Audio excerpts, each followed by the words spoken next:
always remind myself how blessed I am. Bakit? If kasi binabalikan mo yung mga past mo, well, hindi naging madali yung past ko ha. I have a decent job. I am blessed to support my family. I am blessed to support myself. I am blessed financially. Meron akong income. And if you see me doing a lot of things, like making videos, affiliate, well, that's my other thing to have an income.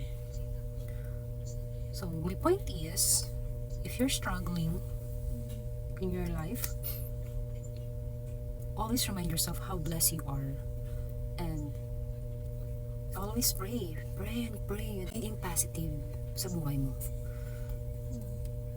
Well, as I said, hindi na maging madali yung buhay ko. Literal na isang kaisang tuka kami ng family ko. But I am so blessed to have a mother na grabe kasipag. Lahat ginawa niya para ma-survive lang kaming siyang magkakapatid. At nakita ko yung struggle niya. At malaking impact yun ha, because I witnessed kung gaano katibay yung mom ko.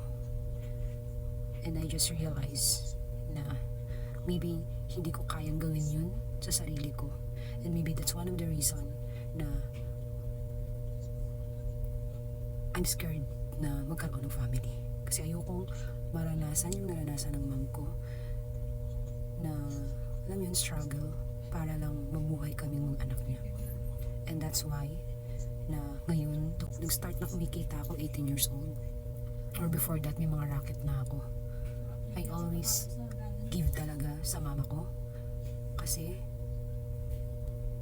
I know to myself kung ano yung ginawa niya, kung ano yung paghihirap niya, ay ginawa niya yun para sa amin. And yeah, I am blessed to have a mother na very strong. Kaya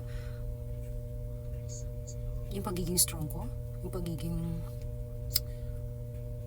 very optimistic, very positive, yung survival mode, nakuha ko yun sa mom ko. Kasi every time na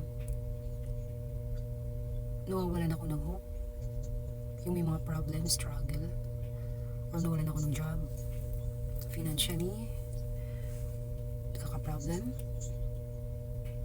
lagi kong binabalikan yung time na hindi pa ako nakapagtapos, wala pa akong trabaho, wala pa akong experience sa buhay. Lagi kong binabalikan yung earliest, yung elementary days, high school days, na kung nakaya ko nga dati yung ganung buhay, how much more pa kayo na mature na ako, and I have a lot of experience na sa buhay. Well, not that much, parang nasa 30s pa lang naman, pero all these years naging strong ako. Well, kaya kung may problem ka, always remember yung past mo, na kung nakaya mo nga dati yung mga struggle before, and then may struggle ka ngayon, always be positive and you can do it. Basta pray ka lang lagi sa Kanya. Hindi man natin naintindihan yung mga pangyayari ngayon sa buhay natin.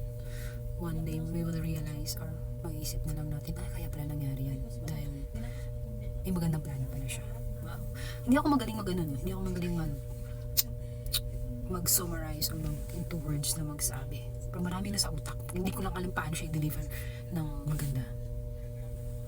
Gusto ko lang mag-share ng positive sa buhay. Dahil sa dami ng kaganapan sa mundo natin ngayon. Diba? Dapat positive din minsan. Huwag puro negats.